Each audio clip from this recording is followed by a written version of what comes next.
무릇 내게 오는 자가 자기 부모와 처자와 형제와 자매와 더욱이 자기 목숨까지 미워하지 아니하면 능히 내 제자가 되지 못하고, 누구든지 자기 십자가를 지고 나를 따르지 않는 자도 능히 내 제자가 되지 못하리라. 누가복음 14장 26절 27절. 어머니, 아버지, 형제, 자매와 다른 가족을 떠나고 심지어 미워하라는 매우 소화하기 어려운 예수 그리스도의 말씀에 대하여 생각해 보고자 한다. 예수 그리스도가 일종의 가족 미워하기라는 말을 한 데는 틀림없이 다른 뜻이 있을 것이지만, 평범한 사람들에게 이 말씀은 분명 이해하기 쉽지 않다. 하지만 우리의 후반부 인생으로 우리 모두 가고자 하는 그곳으로 옮겨가는 데 대해 말하려면 그분이 우리를 이 말씀으로 정확하게 그리고 과감하게 인도하신다는 사실을 인정해야 한다. 예수 그리스도가 실제로 내 부모를 공경하라는 모세의 네 번째 계명을 없는 것으로 만들어 버렸다는 사실을 당신은 인정하는가? 이 모세의 계명이 인생 전반부에는 반드시 필요한 것이고, 그것이 언제까지나 유지될 수 있기를 사람들은 희망한다. 하지만 인생 후반부로 들어가면서 우리는 가족들과 우리가 속한 문화의 지배의식에 맞서야 하는 경우를 자주 경험하게 된다. 그것은 우리가 상상하기보다 훨씬 빈번하고 심각한 일이다.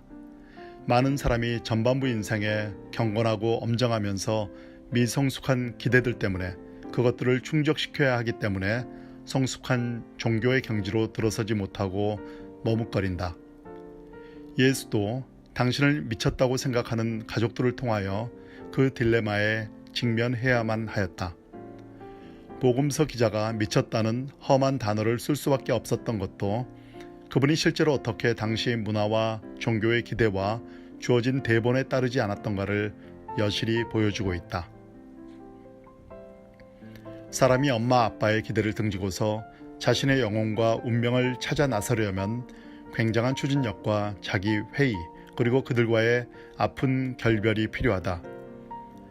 가족의 잡동사니, 지역 교회의 잡동사니, 문화의 잡동사니, 민족과 애국의 잡동사니를 넘어 앞으로 나아가는 길은 극히 소수의 사람만이 적극적으로 그리고 철저하게 따라갈 수 있는 그런 길이다. 그들을 뒤에서 잡아당기는 힘이 절대로 만만치 않고, 그들 안에 있는 충직한 병사는 앞에서 말했듯이 온갖 죄의식과 수치심과 자기 회의를 통해 그것들이 하나님으로부터 오는 것인 줄 알고 그들을 사로잡는다. 그래서 예수는 괜한 헛손질을 하는 대신 곧장 어떻게든지 내 홈베이스를 미워해야 한다고, 그것을 넘어서기로 선택해야 한다고 단호하게 말한다. 나는 그분이 그렇게 말씀해 주셔서 감사하고 행복하다. 그렇지 않았더라면 그것이 참으로 그렇다고 믿을 만한 용기를 참아내지 못했으리라. 같은 결론에 이르러 상처를 주는 부모들과 집안 어른들로부터의 적절한 경계를 설치하고 상처 입은 그들의 온당치 않은 수치심을 치료하기까지는 정신치료사들과 함께 꽤 오랜 세월을 보내야 한다. 우리 모두 더 크고 진짜인 집을 찾기 위하여 집을 떠나야만 한다.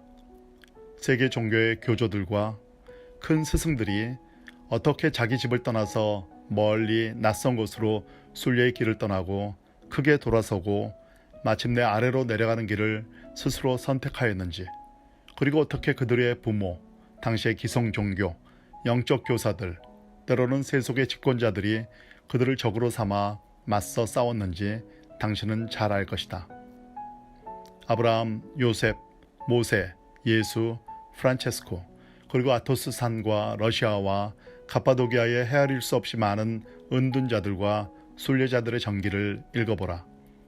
이 패턴이 오히려 보편적인 것임을 인정하지 않을 수 없을 것이다. 그것, 즉 영원한 그것이 없어도 좋으니 제발 집을 떠나지 말라는 우리의 보편적 정서 대신 그것을 찾기 위하여 집을 떠나라가 영성의 위대한 모토인 것이다.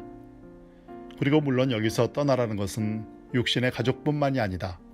집안과 가족들이 제공하는 모든 안전장치, 가치관, 착각, 편견, 왜소함, 그리고 상처들 또한 우리가 등지고 떠나야 하는 것들이다. 물론 정직하고 일관되게 말하려면 교회 가족도 우리가 똑같은 방식으로 어려움을 감수하고 미워해야 하는 가족이 아닌지를 진지하게 물어보아야 할 것이다. 자기 부모와 처자와 형제 자매, 심지어 자기 목숨까지 미워하지 아니하면 제자가 될 수 없다는 말씀은 일반적인 상식으로 볼 때 너무 강하고 거의 몰인정하기까지 하다.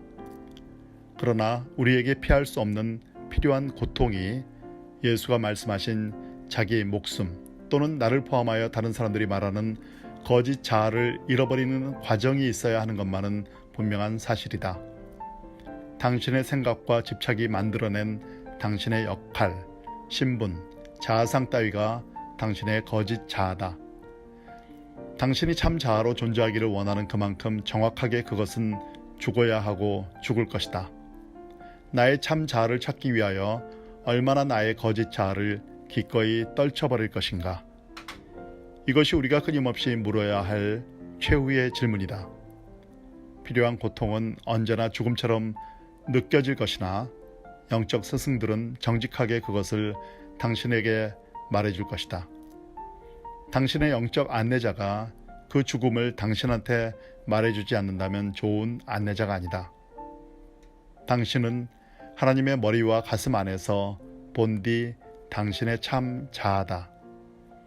어떤 테크닉이나 특수 집단의 인증 또는 처방 따위로 취득될 수도 없고 상실될 수도 없는 당신의 절대적 본체, 절대적 정체가 그것이다. 보통은 절대적 정체로 알고 있지만 실은 상대적 정체인 우리의 거짓 자아를 항복시키는 일은 사랑스럽지만 스쳐 지나가는 조개 껍질 안에 감추어져 있는 값진 진주를 발견하기 위해 반드시 겪어야 하는 필요한 고통이다.